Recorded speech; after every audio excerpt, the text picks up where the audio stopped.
everybody, I'm First Alert Meteorologist Rodney Harris. Hope you're off to a good start to your Thursday. There is a live look over Atlanta where you're seeing a mostly cloudy sky. Had a little haze in the air earlier this morning. We do have a code orange air quality alert that's in effect this afternoon like yesterday. We'll talk more about that in a second, but I actually want to start with the tropics because as you know, the tropics are heating up. The peak of hurricane season is the middle of September, and we have one tropical wave after another that we are watching. The one I really want to focus on this morning is what may be a tropical low that developing in either the Western Caribbean or the Eastern Gulf of Mexico by the beginning of next week. The reason we're watching this is because one of our more reliable models is showing the potential of this maybe impacting Florida and parts of the southeast U.S. next week. So it's way too soon to know exactly what's going to happen with this potential low, but that is officially on the map. Again, a tropical depression or storm possibly developing next week in the eastern Gulf of Mexico. So if you have any plans to travel toward Florida, maybe even South Georgia, just an early heads up, and we'll certainly keep you up to date on that throughout the course of the week and going into the weekend. Here's our actual model. We don't do this often, but I wanted to give you an idea of what one of our more reliable models was showing. So this is Saturday. Notice as we move into the beginning of next week how that range starts to move a little bit further north.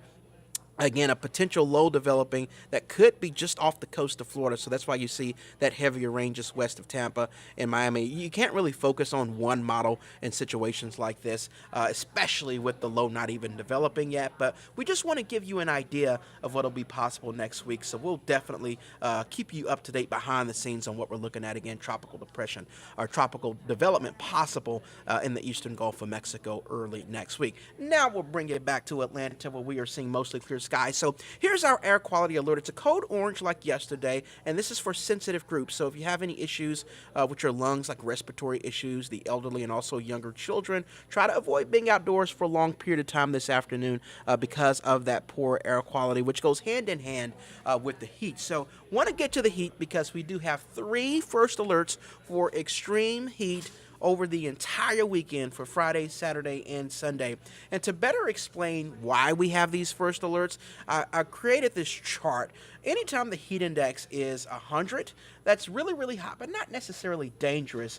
Once the heat index gets up to 105 degrees, that's dangerous heat, and it's the threshold for a heat advisory, and excessive heat is 110 plus. Not really forecasting any of that, but notice today our heat index will be up to 100 degrees, so that's not a first alert. But Friday, Saturday, and Sunday, our heat index will get up to 105 at least, so all 3 days are first alert for dangerous heat, especially in the afternoon and early evening. So if you have any plans over the weekend, that's something that we're going to watch for you very carefully. I will say you can see on this chart that by the time we get into Monday, that heat index will start to drop back to 100 degrees. So we will be doing better with some slightly cooler temperatures as we head toward the beginning of next week. So here's your current temperature outdoor right now. It's 83 degrees in Atlanta. Good morning to you in Cobb County. You're at 81 in Marietta, Lawrenceville 81, and 77 over at UGA in Athens. Want to take you to your high resolution forecast model for today because there is a slightly higher chance of rain today. The entire week has been dry in North Georgia, but we may have a storm or two dropping in from the south later on today. So we do have a pop-up storm in your forecast, mainly between 6 and 10 o'clock this evening. And as you can see, the coverage is only at about 20%, but that will be possible if you're headed out to dinner later on this evening. So even though most of us should stay dry, we want you to know that that possibility will be out here. So our First Alert weather team will be here this evening, keeping you up to date on that. Outside of that rain chance today, it will stay dry on Friday and Saturday before rain chances start to increase again as we head toward the beginning of next week. So we'll bring you back down to Atlanta where you were seeing that mostly clear sky. It's going to be a fairly decent day, just a little bit warmer than yesterday, so make sure and prepare for that. Again, we'll be watching the tropics very carefully. We are also going to watch these first alerts that we have in effect for the extreme heat on Friday, Saturday, and Sunday, so just watch out for that, especially in the afternoon. I know it's a weekend, so a lot of you probably want to get outdoors, but just make sure and use some extra caution caution with that heat if you plan on being out and about. And we'll keep you up to date on those specific heat index temperatures here throughout the course of the weekend. You just saw that we are preparing for some breaking news coverage, so I'll bring in Joy, who will walk you through your headlines for today and get you an update on the news. Joy, again, our first alert starting Friday. We'll keep you up to date on that, but I'll let you take it over with our update. Thank you. You know what, and I have to tell our viewers I'm playing camera woman at the same time. So bear with me as I'm trying to adjust all the settings here. But I have with us here, look, I'm not a very good camera woman. As you can see, I'm not a very good camera woman. I'm trying, but I have with me special guest attorney Josh Schiffer joining us. I'm Joy Lim-Nakron. You know, we have in our guest analyst who is a criminal defense attorney based here in the Atlanta area and does a lot of work out of the Fulton County Courthouse and in the Fulton County Jail as well. Because look, it's a very big day here in Georgia. I mean, the eyes of really the nation and around the world are on Fulton County because the former president, Donald Trump, is expected to surrender himself for arrest at the Fulton County Jail today. Josh, you know, I know you've been watching this along with many other legal observers. What do we expect this to look like? It's unlike anything I've seen in 20 years, and I've been present at all the big stories. Never has Fulton County been just overwhelmed with a news story and event like this. Right now, we're waiting for former President Donald Trump to show up here in Georgia to turn himself in at the Fulton County Rice Street Jail, which is basically on lockdown. It's not a huge parking area, and it's not in a part of town with a lot of, hubbub and shopping. No, it's on kind of the industrial west side of Atlanta. It's a county facility surrounded by an industrial park. So now we've got the entirety of the world press, and I mean the entirety of the world press, all staring at 901 Rice Street waiting for the former president's arrival. That's on top of this huge breaking news story that the former president has changed horses kind of at the beginning of the race. And it's not like he hadn't retained one of the finest, most effective, well-known, deeply respected criminal defense groups in the nation. Drew Findling is an impeccable practitioner, and no one was surprised when the former president had selected someone that highly regarded in the criminal defense world. But as of the last hour, we're all learning that the former president has changed his lead lawyer to another eminent legal scholar, someone who has been practicing criminal defense in the Fulton County and Georgia and actually nationally since before I was a lawyer, Steve Sadow. Right.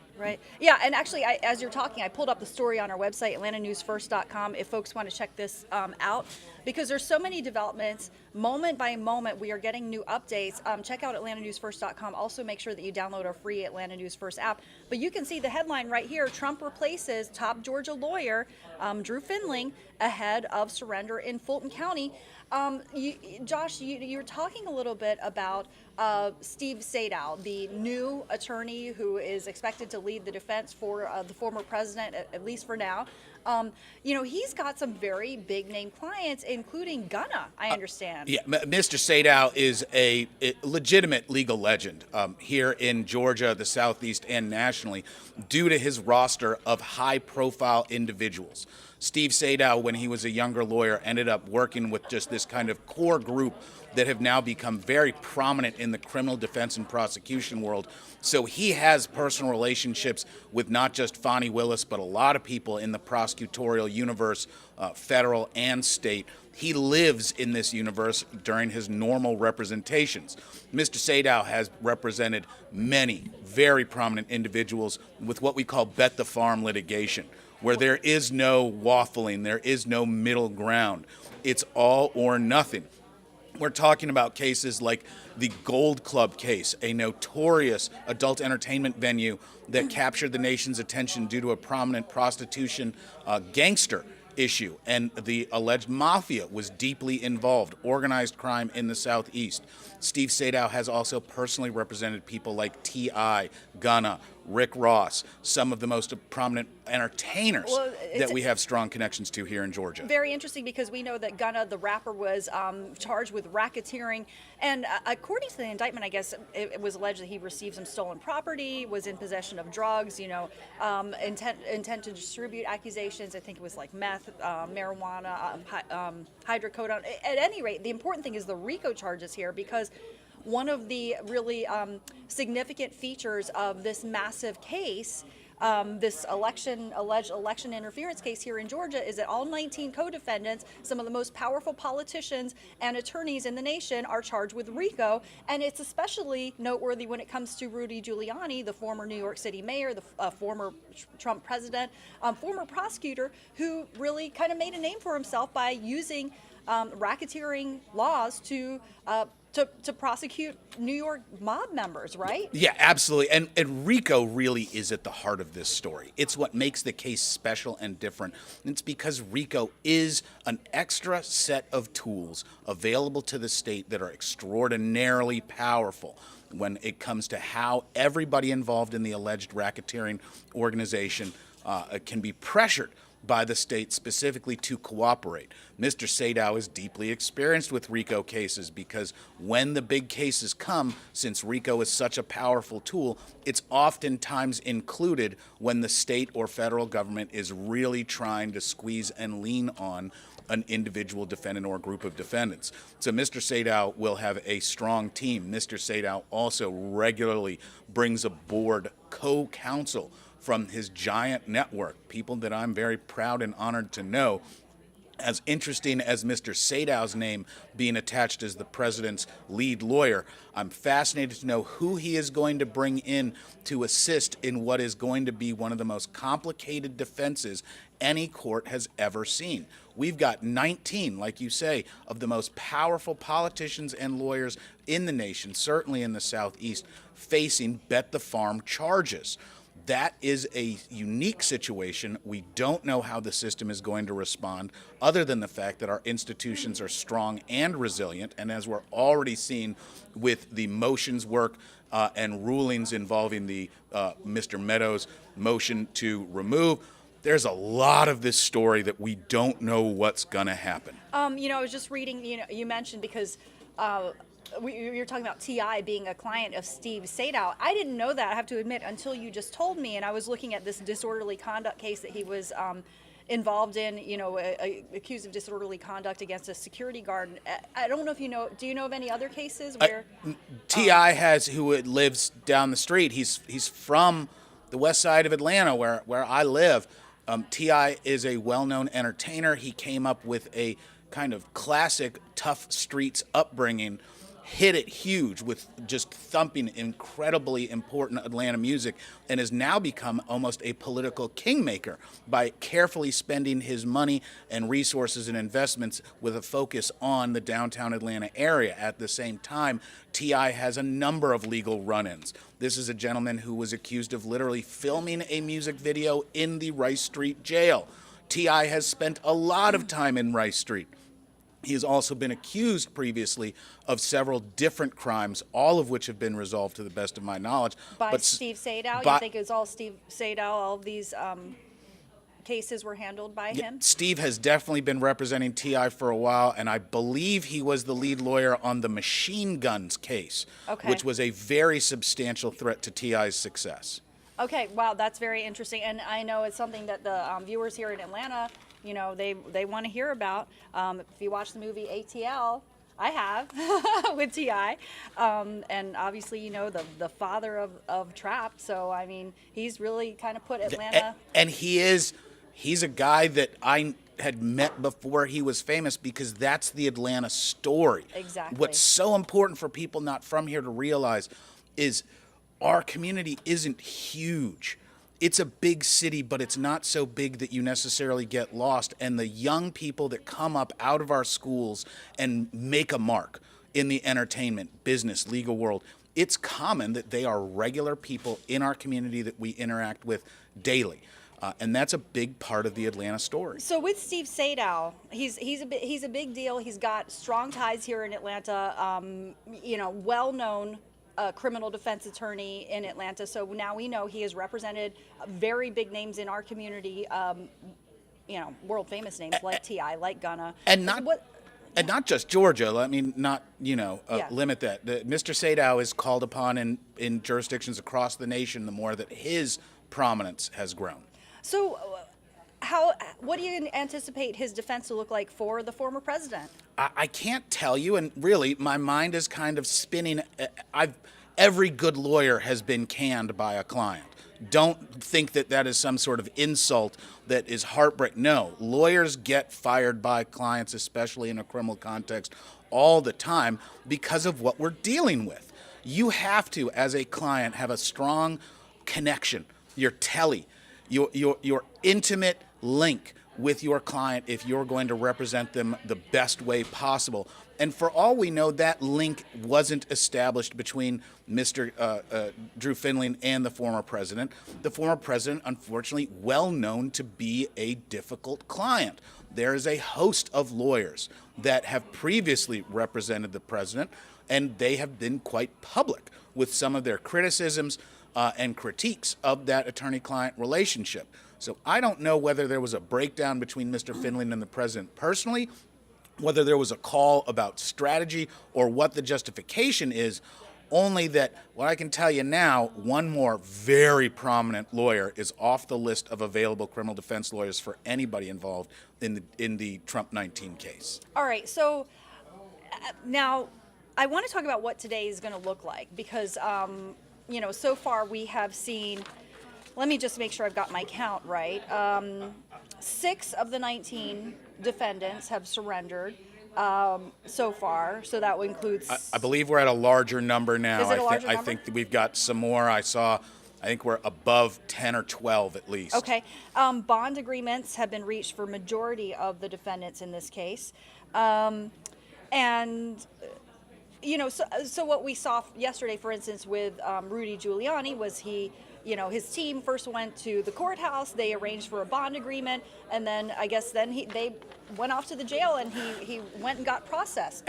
And how Mr. Giuliani, the mayor's processing happened notably very different from everyone else's, and it's whether that was by design and choice or what the explanation was. For whatever reason, Rudy Giuliani chose to enter the Fulton County Jail through the public front door, where if you look at the footage, he was downright attacked and mobbed by the press. He was clearly encouraging it because he wanted to get a statement out there to control his message upon the release.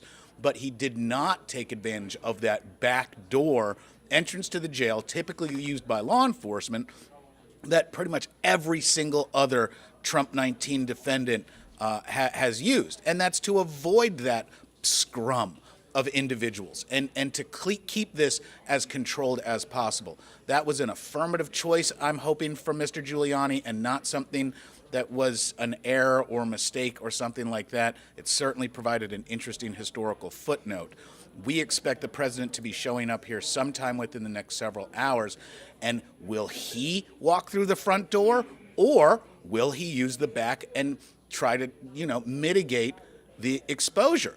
I happen to believe the president welcomes this inevitable coverage and suspect he will use the front door, just like Mayor Giuliani. And Mayor Giuliani's process might have almost been a test run that the former president's people are looking at for how is this going to work. Yeah, very interesting. I mean, he said, all I need is a 4th indictment to win 2024. So it signals that this is a publicity opportunity. Absolutely. The former president is a master, whether you love him or hate him, is an absolute master of messaging, connecting with his base, and getting his statements out there in the world. If you look from the 10,000-foot view at the impact of last night's debate, which was very interesting, quite entertaining, informative, it's nothing compared to the emphasis everyone is placing on the former president of the United States going to jail in response to an indictment.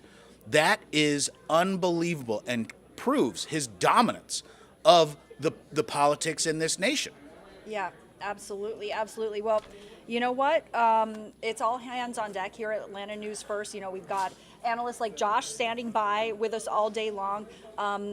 Any final thoughts, Josh, before we sign off for right now? Because I do want our viewers to know, if anything happens, we're back on here. If anything happens, we're back on here. But also, I do, if you haven't done it yet, to our viewers, please do sign up for our Atlanta News First mobile news app, because then you get the alerts sent right to your phone. So then you'll find out, you'll find out when we see Mr. Trump, any sign of him surrendering himself to the jail. You'll get that alert. You can turn on your TV or your app, and you see what's going on.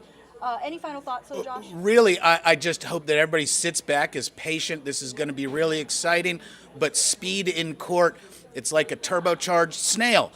It's the slowest and fastest thing at the exact same time. It's the rush to wait. We're all doing it. I've never seen a newsroom as buzzing. I've never seen the public square as packed. Everybody has an opinion, because we're talking about the fundamentals of our democracy. Yeah. Can we withstand this kind of event?